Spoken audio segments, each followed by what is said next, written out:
Hi, Kannada Manika YouTube ಚಾನಲ್ಗೆ ನಿಮ್ಮೆಲ್ಲರಿಗೂ ಸ್ವಾಗತ. ನೀವು ನೋಡ್ತಾ ಇದ್ದೀರಾ ಸಿನಿಮಾ ಹಿಂದಿನ circus with Naveen Krishna. Okay, ಇವತ್ತು ನಾನು ಯಾವ ಸಿನಿಮಾ ಬಗ್ಗೆ ಮಾತಾಡಕ್ಕೆ ಹೊರಟಿದ್ದೀನಿ ಅಂದರೆ, ನಾನು ಬಂದೆ, ನಾನು ಗೆದ್ದೆ, ನಾನು ಕಳ್ಕೊಂಡೆ. ಇಷ್ಟಲ್ಲಿ ನಿಮಗೆ ಗೊತ್ತಾಗಿರುತ್ತೆ. ಶರಪಂಜರ ಚಿತ್ರ ಬಗ್ಗೆ ಮಾತಾಡಕ್ಕೆ ಹೊರಟಿದ್ದೀನಿ. ನಿಮಗೆಲ್ರಿಗೂ ಗೊತ್ತಿರೋ ಹಾಗೆ ಶರಪಂಜರ ಚಿತ್ರದ ನಿರ್ದೇಶಕರು ಪುಟ್ಟಣ್ಣ ಕಣಗಾಲ್ರವರು. ಪುಟ್ಟಣ್ಣ ಕಣಗಾಲ್ರವರಿಗೆ CS ರಾಜ ಅಂತ ಒಬ್ಬರು ತುಂಬ ಆತ್ಮೀಯರಿದ್ರಂತೆ. ಅವರ ಸೇವಕರ ಥರ ಕೆಲಸ ಮಾಡ್ತಾಯಿದ್ರು, ಅಡುಗೆಯವ್ರ ಥರ ಇದ್ದರು. ಪುಟ್ಟಣ್ಣ ಕಣಗಾಲ್ ಅವರ ಎಲ್ಲ ಪರ್ಸನಲ್ ಕೆಲಸಗಳಿಗೂ ಕೂಡ ಅವರು ಜೊತೆಯಾಗಿದ್ದಂಥವರು CS ರಾಜ ಅವರು. ಪುಟ್ಟಣ್ಣ ಕಣಗಾಲ್ ಅವರು ತುಂಬ ಕೋಪಿಷ್ಟ್ರಂತೆ. ಅವರನ್ನು ಒಂದು ಒಳ್ಳೆ ಮೂಡಕ್ಕೆ ತರ್ತಾ ಇದ್ದಿದ್ದೆ ಈ ನಮ್ಮ CS ರಾಜ ಅವರಂತೆ. ಅದಕ್ಕೆ ಪ್ರೊಡ್ಯೂಸರ್ಸ್ ಎಲ್ಲ ಬುದ್ಧಿವಂತರಾಗಿ ಏನು ಮಾಡ್ತಾ ಇದ್ರಂತೆ, ಡೈರೆಕ್ಟಾಗಿ ಹೋಗ್ಬಿಟ್ಟು ಪುಟ್ಟಣ್ಣ ಅವರೇ ನಾವು ನಿಮ್ಮನ್ನು ಮೀಟ್ ಮಾಡ್ತೀವಿ ಅಂತ ಹೇಳ್ತಾ ಇರಲಿಲ್ವಂತೆ. ಪುಟ್ಟಣ್ಣ ಅವ್ರನ್ನ ಮೀಟ್ ಮಾಡೋದಕ್ಕೆ CS ರಾಜ ಅವ್ರ ಮುಖಾಂತರ ಹೋಗಿ ಅವ್ರ ಮೂಡ್ ನೋಡಿಕೊಂಡು ನೀಟಾಗಿ ಇರೋ ಸಮಯ ನೋಡಿಕೊಂಡು ಮೀಟ್ ಮಾಡ್ತಾ ಇದ್ರಂತೆ. ಸೊ ಅದಕ್ಕೆ ಮುಖ್ಯ ಕಾರಣಕರ್ತರು CS ರಾಜ. ಸೊ ಈ ಥರ ಹೋಗಿ ಬಂದು ಆಗ್ತಾ ಇರೋಂಥ ಸಂದರ್ಭದಲ್ಲಿ CS ರಾಜ ಅವ್ರಿಗೆ ಮತ್ತು ಪ್ರೊಡ್ಯೂಸರ್ಸ್ಗಳಿಗೆ ಒಂದು ಒಳ್ಳೆ ಬಾಂಡೇಜ್ ಬೆಳೆದು ಪ್ರತಿ ಸರಿ ಮೀಟಿಂಗ್ ಆದಾಗ್ಲೂ ಅವ್ರಿಗೆ ಒಂದು ಪ್ರೀತಿಯ ಒಂದು ಸಣ್ಣದಾಗಿ ಒಂದು ಹಣದ ಮುಖಾಂತರ ಒಂದು ಕಾಣಿಕೆ ಕೊಡ್ತಾ ಇದ್ರಂತೆ. ಆ ಥರ ಹಣವನ್ನು ಶೇಖರಣೆ ಮಾಡಿಕೊಂಡು ಒಂದು ದಿವಸ ಪುಟ್ಟಣ್ಣ ಕಣಗಾಲ್ ಅವ್ರ ಹತ್ರ CS ರಾಜ ಅವ್ರು ಹೋಗ್ಬಿಟ್ಟು, ಪುಟ್ಟಣ್ಣ ನಾನು ನಿನ್ನನ್ನು ಹಾಕ್ಕೊಂಡು ಸಿನಿಮಾ ಮಾಡಬೇಕು ಅಂತಿದ್ದೀನಿ ಅಂತ ಹೇಳಿದ್ರಂತೆ. ಅದಕ್ಕೆ ಪುಟ್ಟಣ್ಣವರು ಠಕ್ ಅಂತ ಒಂದು ಲುಕ್ ಕೊಟ್ರಂತೆ. ಲುಕ್ ಕೊಟ್ಬಿಟ್ಟು ಆಮೇಲೆ ಅಷ್ಟೇ ಒಂಥರ ಸ್ಮೈಲ್ ಕೊಟ್ಬಿಟ್ಟು ಆಶ್ಚರ್ಯಪಟ್ಟರಂತೆ. ಸೊ ತಮ್ಮ ಶಿಷ್ಯ CS ರಾಜ ಅವರು ನಿರ್ಮಾಣ ಮಾಡ್ತೀನಿ ಅಂತ ಹೇಳಿದಾಗ ಅಷ್ಟೇ ಸಂತೋಷದಿಂದ ಪುಟ್ಟಣ್ಣ ಕಣಗಾಲ್ ಅವರು ಒಪ್ಕೊಂಡ್ರಂತೆ. ಅವರ ಬ್ಯಾನರ್ಗೆ ವರ್ಧಿನಿ ಆರ್ಟ್ಸ್ ಪಿಕ್ಚರ್ಸ್ ಅಂತ ಹೆಸರಿಟ್ಟು ಸಿನಿಮಾ ಸ್ಟಾರ್ಟ್ ಆಯಿತು. ಇದಕ್ಕೆ KCN ಗೌಡ್ರು ಫೈನಾನ್ಸ್ ಮಾಡಿದ್ರಂತೆ. ಸಿನಿಮಾ ಯಾವುದು ಮಾಡೋದು ಅಂತ ಪುಟ್ಟಣ್ಣ ಅವರು ಯೋಚಿಸ್ತಾ ಇರಬೇಕಾದ್ರೆ ಅವರು ಕಥೆಗಳನ್ನ ಹುಡುಕಾಟದಲ್ಲಿ ಇರುವಾಗ ಬೆಳ್ಳಿ ಮೋಡ ಸಿನಿಮಾ ಮಾಡಬೇಕಾದ್ರೇ ತ್ರಿವೇಣಿಯವರ ಶರಪಂಜರ ಕಾದಂಬರಿನ ಪುಟ್ಟಣ್ಣಜಿ ಓದಿದ್ರಂತೆ. ಕಡೆಗೆ ಓಕೆ ಇದೇ ಸಿನಿಮಾ ನಾನು ಮಾಡ್ತೀನಿ ಅಂತ ಫಿಕ್ಸ್ ಆಗಿ ಸಿನಿಮಾ ಸ್ಟಾರ್ಟ್ ಆಯ್ತಂತೆ. ಸಿನಿಮಾ ಸೂಪರ್ ಹಿಟ್ ಆಯಿತು. CS ರಾಜ ಅವ್ರಿಗೆ ಸಿಕ್ಕಾಪಟ್ಟೆ ಲಾಭ ಬಂತು, ಒಳ್ಳೆ ಹೆಸರು ತಂದು ಕೊಡ್ತು. ಸೊ ಇಂಡಸ್ಟ್ರಿಯಲ್ಲಿ ಕೂಡ ಈತ ಒಂದು ಒಳ್ಳೆ ಪ್ರೊಡ್ಯೂಸರ್ ಅಂತ ಕೂಡ ಅವ್ರಿಗೆ ಹೆಸರು ಬಂತಂತೆ. ಅದಾದಮೇಲೆ ಪುಟ್ಟಣ್ಣ ಅವರು ಕಥಾ ಸಂಗಮ ಅಂತ ಒಂದು ಸಿನಿಮಾನ ನಿರ್ದೇಶನ ಮಾಡ್ತಾರೆ. ಆ ಸಿನಿಮಾಗೂ ಕೂಡ CS ರಾಜ ಅವರೇ ಪ್ರೊಡ್ಯೂಸರ್ ಆಗ್ತಾರೆ. ದಿನೇ ಹಣ ಬರೋಕ್ಕೆ ಶುರುವಾಯಿತು, ಹೆಸರು ಬರೋಕ್ಕೆ ಶುರುವಾಯಿತು. ಇಂಡಸ್ಟ್ರಿಯಲ್ಲಿ ತುಂಬ ದೊಡ್ಡ ವ್ಯಕ್ತಿ ಅಂತ ಅವರು ಕರೆಸ್ಕೊಳ್ಳೋದಕ್ಕೆ ಶುರುವಾದರು. ಸೊ ಯಶಸ್ಸಿನ ಮೆಟ್ಟಿಲನ್ನು ಹಂತವಾಗಿ ಏರ್ತಾನೆ ಹೋದರು. ಜೊತೆಗೆ ಆ ಯಶಸ್ಸಿನ ಮೆಟ್ಟಿಲುಗಳನ್ನು ಏರುವಾಗ ತಮ್ಮ ದುಶ್ಚಟಗಳನ್ನು ಕೂಡ ಏರಿಸ್ಕೊಳ್ತಾ ಹೋದ್ರಂತೆ. ಆ ದುಶ್ಚಟಗಳು ಅವ್ರಿಗೆ ದೌರ್ಬಲ್ಯ ಆಗೋಯ್ತು, ವೀಕ್ನೆಸ್ ಆಗೋಯ್ತು. ಈ ವೀಕ್ನೆಸ್ನ ಸುಮಾರು ಜನ ಪ್ರೊಡ್ಯೂಸರ್ಸು ಬಳಸ್ಕೊಂಡು ಬಹಳ ಕಡಿಮೆ ಅಮೌಂಟ್ಗೆ ನೆಗೆಟಿವ್ ರೈಟ್ಸ್ನ ಬರ್ಸ್ಕೊಂಡ್ಬಿಟ್ರಂತೆ. ಪಾಪ ನಿಮಗೆಲ್ಲ ಗೊತ್ತು, ಈಗೆಲ್ಲ ಡಿಜಿಟಲ್ ಫಾರ್ಮ್ಯಾಟು ಶೂಟಿಂಗು. ಹಿಂದೆಲ್ಲ ನೆಗೆಟಿವಲ್ಲಿ ಶೂಟ್ ಮಾಡಿ ಅದನ್ನು ತುಂಬ ಪ್ರಾಸೆಸ್ಸು ಈ ಥರದ್ದೆಲ್ಲ ಇರ್ತಾಯಿತ್ತು. ಹಣ ಹೂಡೋದಾಗಲಿ ಹಣ ತೆಗೆಯೋದಾಗಲಿ ಎಲ್ಲವೂ it was depended on negative rights. ಕಡೆಗೆ CS ರಾಜ ಅವರ ಬದುಕು ಕೂಡ ಶರಪಂಜರದ ನಾಯಕಿಯ ಬದುಕಿನ ದುರಂತದ ಬದುಕಾಯಿತು ಅಂತ ಹೇಳೋದು ಬೇಜಾರಾಗತ್ತೆ. ಕಾದಂಬರಿಗಳನ್ನು ಓದಬೇಕಾದ್ರೆ ಅದು ಕೊಡುವಂಥ ಅನುಭವನೇ ಬೇರೆ. ಅದನ್ನು ಓದ್ತಾ ಜನರಲಿ ನಾವು ಇಮ್ಯಾಜಿನ್ ಮಾಡ್ಕೊಂಡು ಓದ್ತಾ ಇರ್ತೀವಿ. ಹಿಂದೆ ತುಂಬ ಕಾದಂಬರಿಗಳನ್ನು ಓದ್ತಾಯಿದ್ರು, ಈಗ ಅಷ್ಟಾಗಿ ಕಾದಂಬರಿಗಳನ್ನು ಓದಲ್ಲ. ಕೆಲವು ಸರಿ ಕಾದಂಬರಿಗಳನ್ನು ಸಿನಿಮಾ ಮಾಡಬೇಕಾದ್ರೆ ನಮ್ಮ ಇಮ್ಯಾಜಿನೇಷನ್ನ ಮೀರಬಹುದು ಅಥವಾ ಇಮ್ಯಾಜಿನೇಷನ್ಗಿಂತ ಕೆಳಗೂ ಬಂದ್ಬಿಡ್ಬೋದು. ಅದು ಈ ಕಾದಂಬರಿಗಳನ್ನು ಸಿನಿಮಾ ಮಾಡಬೇಕಾಗಿದ್ರೆ ಆಗುವಂಥ ಪ್ಲಸ್ಸು ಮತ್ತು ಮೈನಸ್ಸು. ಈ ವಿಷಯ ಪುಟ್ಟಣ್ಣ ಅವ್ರಿಗೆ ಬಹಳ ಚೆನ್ನಾಗಿ ಗೊತ್ತಿತ್ತು. ಹಿಂದೆ ಹಲವಾರು ಕಾದಂಬರಿಗಳ ಆಧಾರಿತ ಸಿನಿಮಾಗಳನ್ನು ಮಾಡಿದ್ದರಿಂದ. ಸೊ ಅದಕ್ಕೋಸ್ಕರ ಶರಪಂಜರ ಸಿನಿಮಾ ಮಾಡಬೇಕಾದ್ರೆ ಬಹಳ ಎಚ್ಚರಿಕೆ ವಹಿಸಿ ಎಲ್ಲ ರೀತಿಯ ತಯಾರಿಗಳನ್ನು ಅವರು ಮಾಡ್ಕೊಂಡಿದ್ರಂತೆ. ಇನ್ಫ್ಯಾಕ್ಟ್ ಅವರೇ ಚಿತ್ರಕಥೆ ಸಂಭಾಷಣೆ ಕೂಡ ಬರೆದಿದ್ದರು. ಹೀರೋಯಿನ್ ಯಾರು ಅಂತ ಅಂದ್ಕೊಂಡಾಗ ಈ ಹಿಂದೆ ಅವರು ಗೆಜ್ಜೆ ಪೂಜೆ ಚಿತ್ರ ಮಾಡಿದಾಗ ಆ ಚಿತ್ರದಲ್ಲಿ ಗಂಗಾಧರ್ ಮತ್ತು ಕಲ್ಪನಾ ಅವರು ನಾಯಕ ನಟಿಯಾಗಿ ಅಭಿನಯಿಸಿದ್ರಲ್ಲ, ಈ ಸಿನಿಮಾಗೂ ಅವರನ್ನೇ ಪ್ರಧಾನ ಪಾತ್ರಕ್ಕೆ ಆಯ್ಕೆ ಮಾಡಿಕೊಂಡ್ರಂತೆ. ಇನ್ಫ್ಯಾಕ್ಟ್ ಪುಟ್ಟಣ್ಣ ಅವರು ಒಂದು ಪ್ರೆಸ್ ಮೀಟಲ್ಲಿ ಹೇಳಿದ್ರಂತೆ, ಇಡೀ ಭಾರತೀಯ ಚಿತ್ರರಂಗದಲ್ಲಿ ಕಲ್ಪನಾ ಅವರು ಬಿಟ್ಟರೆ ಈ ಪಾತ್ರ ಇನ್ಯಾರ ಕೈಲೂ ಮಾಡೋಕ್ಕೆ ಸಾಧ್ಯ ಇಲ್ಲ ಅಂತ ಒಂದು ಸ್ಟೇಟ್ಮೆಂಟ್ ಕೂಡ ಅವರು ಕೊಟ್ಟಿದ್ರಂತೆ. ಹಾಗಂತ ಹೇಳಿ ಏನು ಶೂಟಿಂಗು ತುಂಬ ಸ್ಮೂತಾಗೇನೂ ನಡೀಲಿಲ್ಲ.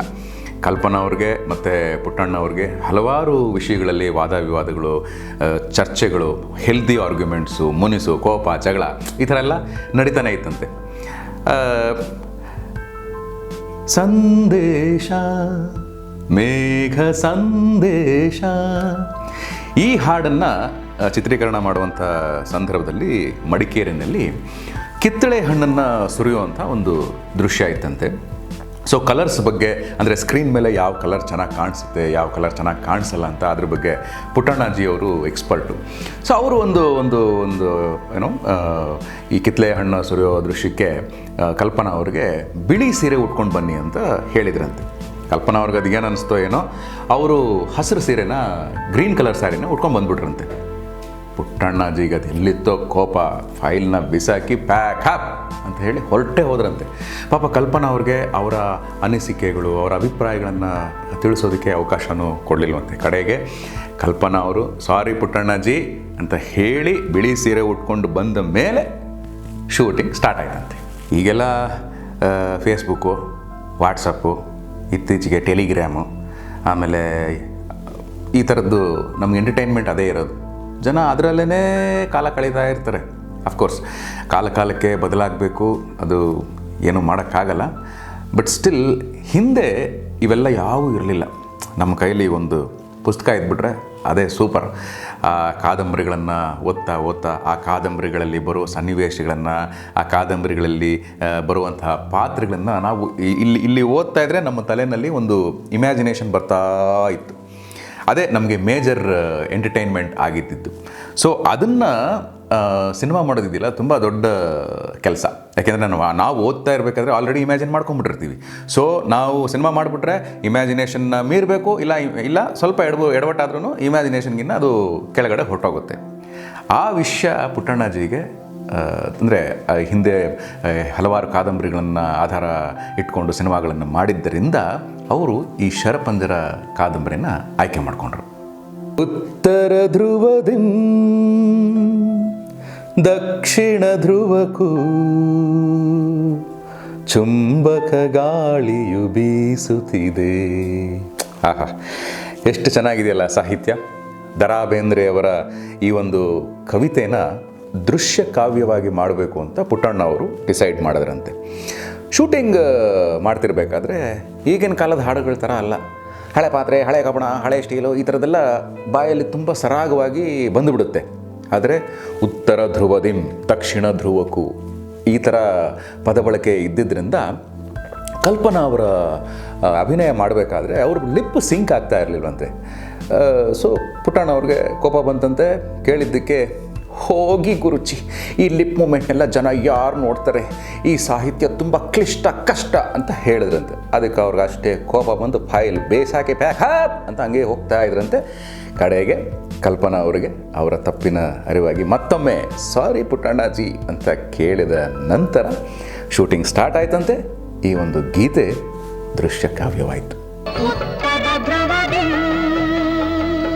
ದಕ್ಷಿಣ ಧ್ರುವಕ್ಕೂ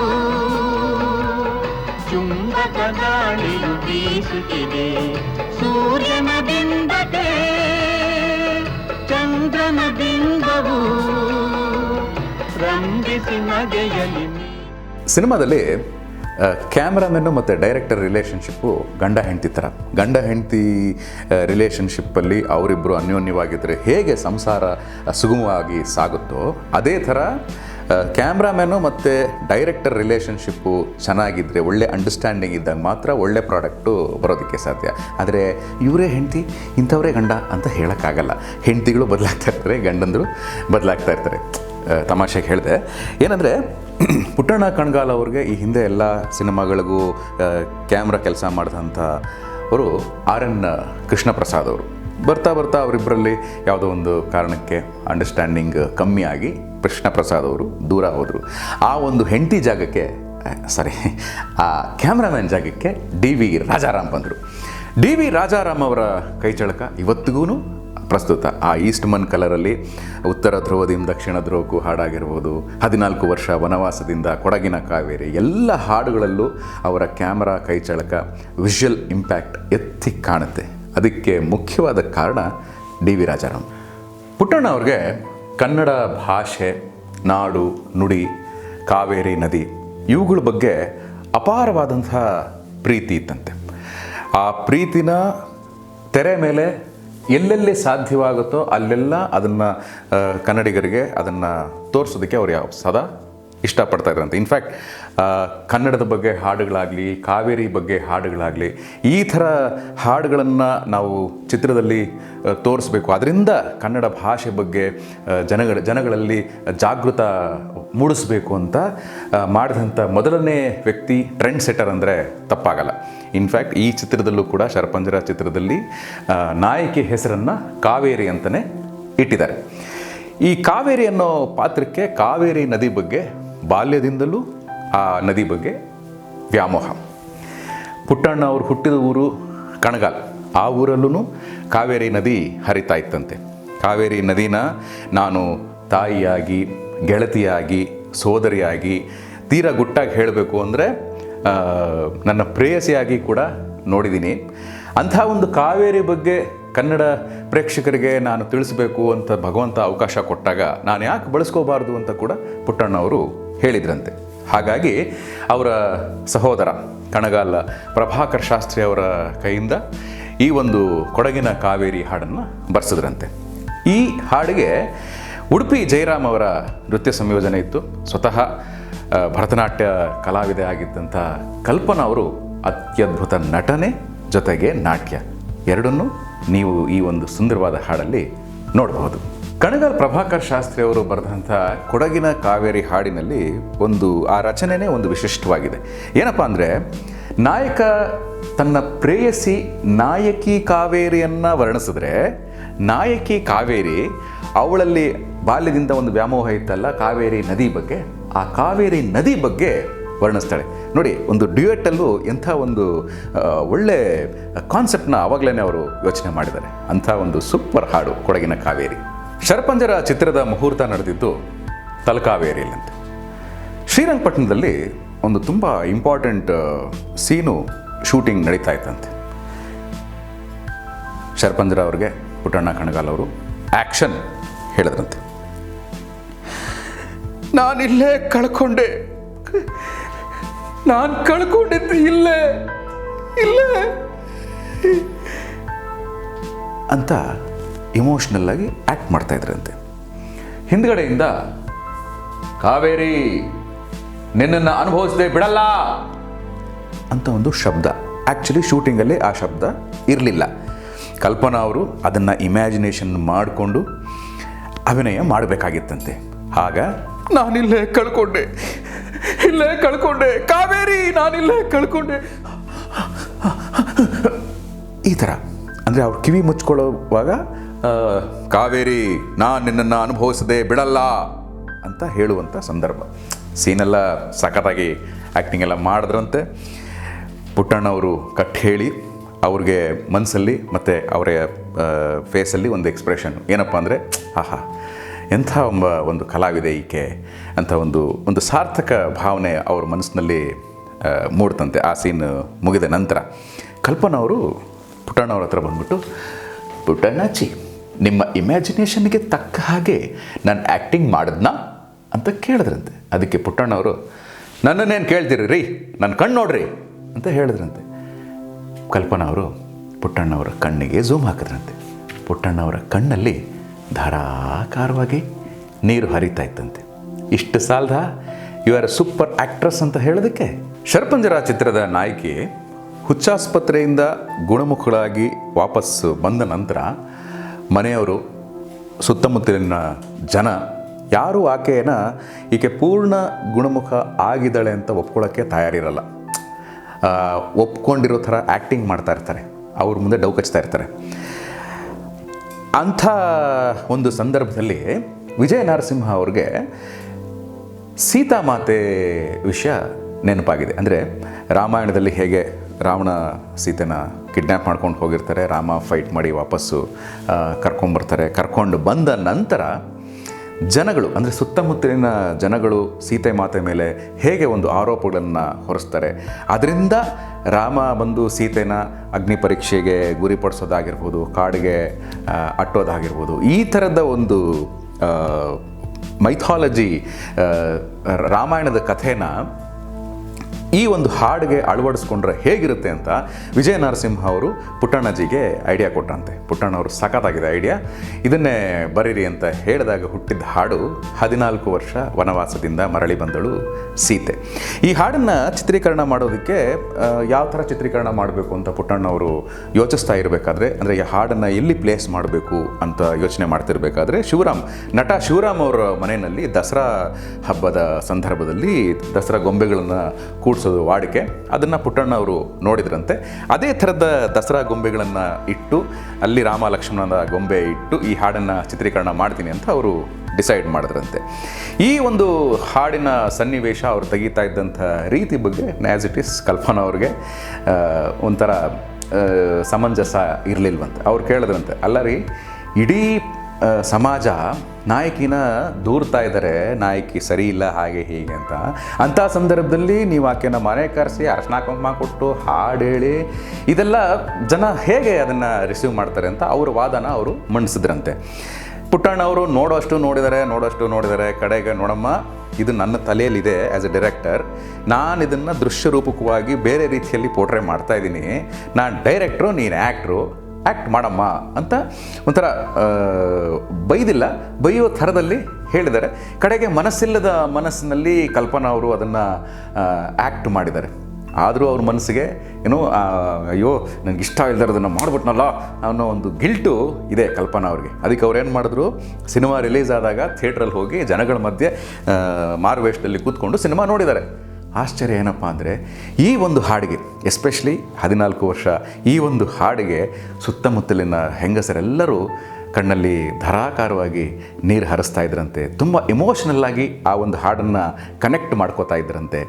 ಇವುಗಳೆಲ್ಲ ನೋಡಿ ಕಲ್ಪನಾ ಅವ್ರಿಗೆ ಚೇಚೆ ನಾನು ತಪ್ಪು ಮಾಡಿಬಿಟ್ನಲ್ಲ, ಅವರ ಡೈರೆಕ್ಟರ್ಸ್ ಪಾಯಿಂಟ್ ಆಫ್ ವ್ಯೂಯಿಂದ ನಾನು ಯೋಚನೆ ಮಾಡಬೇಕಾಗಿತ್ತು ಅಂತ ಅನಿಸಿ ಆ್ಯಸ್ ಇಟ್ ಈಸ್ ಮತ್ತೆ ಪುಟ್ಟಣ್ಣವ್ರ ಹತ್ರ ಬಂದರು, ಸಾರಿ ಪುಟ್ಟಣ್ಣಾಜಿ ಅಂತ ಕೇಳಿದ್ರಂತೆ.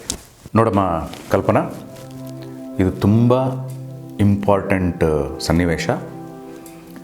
ನಿನ್ನ ಗಂಡ ನಿನಗೆ ಮೋಸ ಮಾಡಿದಾನೆ ಅಂತ ನಿನಗೆ ಗೊತ್ತಾಗುವಂಥ ಸಂದರ್ಭ.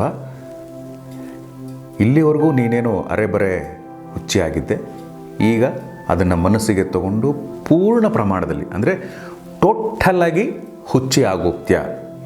ಆ ಹುಚ್ಚುತನದ ಉತ್ಕೃಷ್ಟ ಅಂದರೆ ಟಾಪ್ ಫೈನಲ್ ಸ್ಟೇಜ್ಗೆ ಹೋಗುವಂಥ ಸಂದರ್ಭ ಇದು. ಸೊ ಎಷ್ಟು ಸಾಧ್ಯ ಆಗುತ್ತೋ ಅಷ್ಟು ಶೌಟ್ ಮಾಡಬೇಕಾಗತ್ತೆ.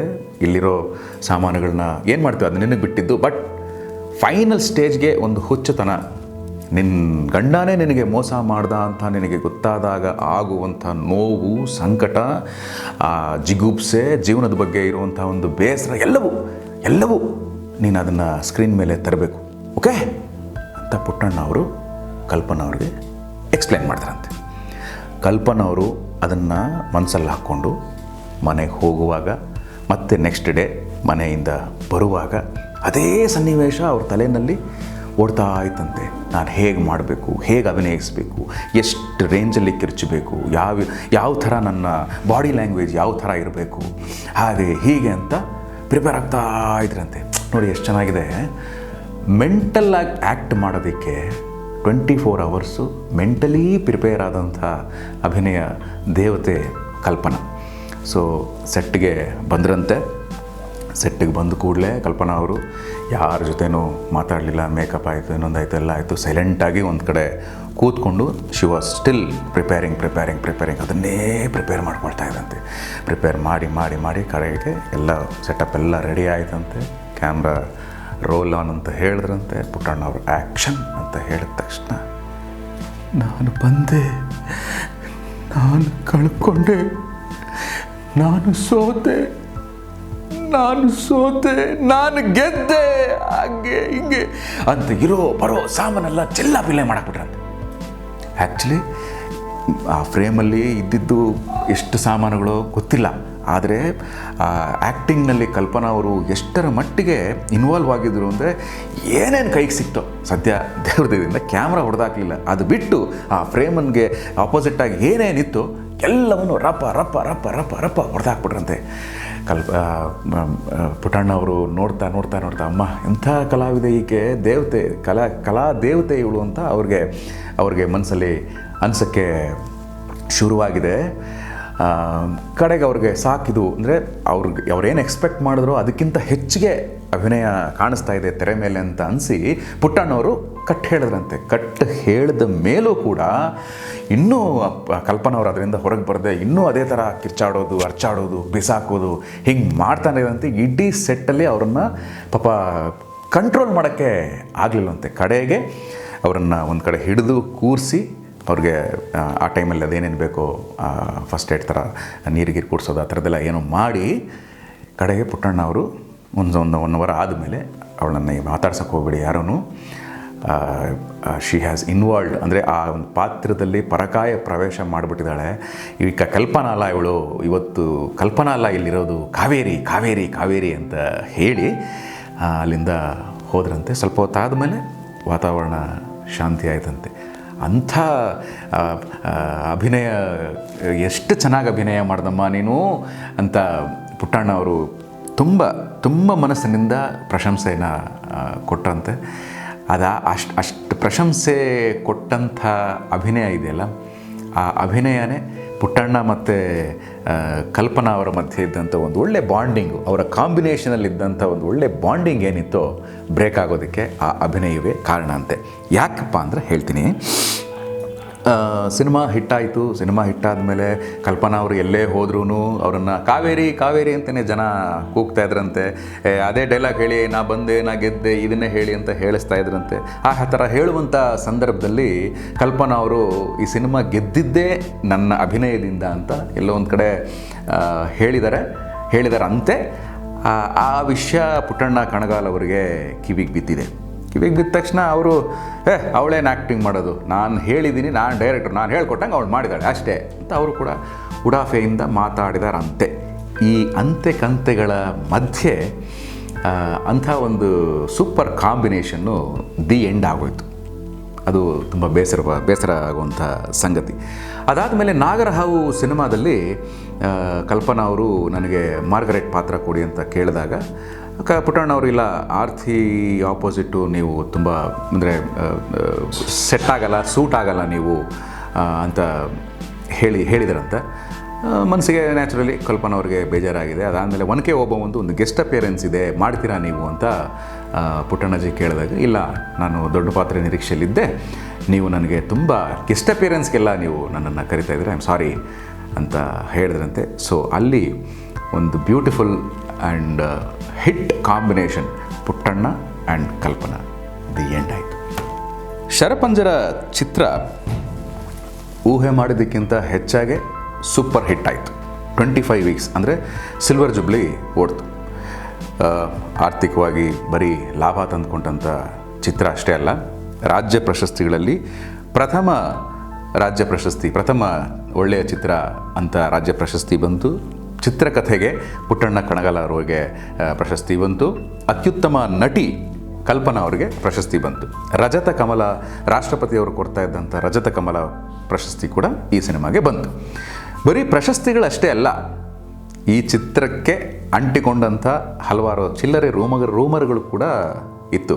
ಅದರಲ್ಲಿ ಒಂದು ಸಣ್ಣ ರೂಮರು ಏನಪ್ಪ ಅಂದರೆ, ಈ ನೋಡಿ, ರೂಮಲ್ಲಿ ಏನು ನಡೀದೇ ಇದ್ದರೂ ಅಲ್ಲೊಂದು ರೂಮರ್ ಇದೆ ಅಂತ ಹೇಳುವಂಥದ್ದು ಜನಗಳ ವಾಡಿಕೆ. ಆದರೆ ಇಲ್ಲಿ ಆ ಥರದ್ದೇನು ನಡೀಲಿಲ್ಲ. ಕಿತ್ಲೆ ಹಣ್ಣು ದೃಶ್ಯ ಇತ್ತು ಅಂತ ಹೇಳಿದ್ನಲ್ಲ, ಪುಟ್ಟಣ್ಣ ಕಣಗಾಲ್ ಅವರು ಲಾರಿಗಟ್ಟಲೆ ಕಿತ್ಲೆ ಹಣ್ಣನ್ನು ಸುರಿದು ಪ್ರೊಡ್ಯೂಸರ್ಗೆ ನಷ್ಟ ಮಾಡಿಬಿಟ್ಟಿದ್ದಾರೆ ಅಂತ ಒಂದು ರೂಮರು ಹರಿದಾಡ್ತಾ ಇತ್ತಂತೆ. ಆಗ ಪುಟ್ಟಣ್ಣವರು, ನಾನು ತಂದಿದ್ದು ಕೇವಲ 400 ರೂಪಾಯಿ ಕಿತ್ಲೆಹಣ್ಣು, ಅದನ್ನು ಕ್ಯಾಮ್ರಾ ಟೆಕ್ನಿಕ್ ಉಪಯೋಗಿಸಿ ಅದು ಜಾಸ್ತಿ ಹೆಚ್ಚಿಗೆ ಕಾಣೋ ಹಾಗೆ ನಾವು ಮಾಡಿದ್ದು, ಸುಮ್ಮನೆ ಇಲ್ದಿರೋದನ್ನೆಲ್ಲ ಹೇಳಬೇಡ್ರಿ ನೀವು ಅಂತ ಖಾರವಾಗಿ ಹೇಳಿದ್ರಂತೆ. ಇಷ್ಟು ಶರಪಂಜರದ ವಿಷಯ ನಿಮಗೆ ಇಷ್ಟ ಆಗಿದೆ ಅಂತ ಭಾವಿಸ್ತೀನಿ. ಮುಂದೆ ಇನ್ನೊಂದು ಚಿತ್ರದ ಜೊತೆ ನಿಮಗೆ ಸಿಗ್ತೀನಿ. ಇಲ್ಲಿವರೆಗೂ ಕನ್ನಡ ಮಾಣಿಕ ಯೂಟ್ಯೂಬ್ ಚಾನಲ್ನಲ್ಲಿ ಶರಪಂಜರ ಚಿತ್ರದ ಬಗ್ಗೆ ನಾನು ನಿಮ್ಮ ಹತ್ರ ಮಾತಾಡಿದೆ. ಅದು ನಿಮಗೆ ಇಷ್ಟ ಆಯಿತು ಅಂತ ನಾನು ಅಂದ್ಕೊಳ್ತೀನಿ. ಇನ್ನೊಂದು ಚಿತ್ರದ ಹಿಂದಿನ ಸರ್ಕಸ್ನ ಹೇಳೋಕ್ಕೆ ಮತ್ತೆ ನಿಮ್ಮ ಹತ್ರ ಬರ್ತೀನಿ. ಈ ನಮ್ಮ ಕತೆ ಹೇಗಿತ್ತು, ನಾವು ಹೇಳಿದ ನಿಮ್ಗೆ ಇಷ್ಟ ಆಯಿತಾ, ಇಷ್ಟ ಆಗಲಿಲ್ವಾ, ಹೇಗಿತ್ತು, ಏನು ಇಂಪ್ರೂವ್ ಮಾಡ್ಕೋಬೋದು, ಇವುಗಳನ್ನೆಲ್ಲ ನೀವು ಕಾಮೆಂಟ್ಸ್ ಸೆಕ್ಷನಲ್ಲಿ ನನಗೆ ತಿಳಿಸಿದ್ರೆ ನಾನು ನೇರವಾಗಿ ನಿಮ್ಮ ಜೊತೆ ಪ್ರತಿಕ್ರಿಯಿಸೋದಕ್ಕೆ ಪ್ರಯತ್ನ ಅಲ್ಲ ಮಾಡ್ತೀನಿ, ಪ್ರತಿಕ್ರಿಯಿಸ್ತೀನಿ ಅಂತ ನಿಮಗೆ ಪ್ರಾಮಿಸ್ ಮಾಡ್ತಾ ಮುಂದಿನ ಎಪಿಸೋಡ್ಗೆ ಮೀಟ್ ಮಾಡುವ ಅಂತ ಹೇಳ್ತಾ, ಬರ್ತಾ ಇದ್ದರೆ ಕರೋನಾ ಬರ್ತಾನೆ ನವೀನ.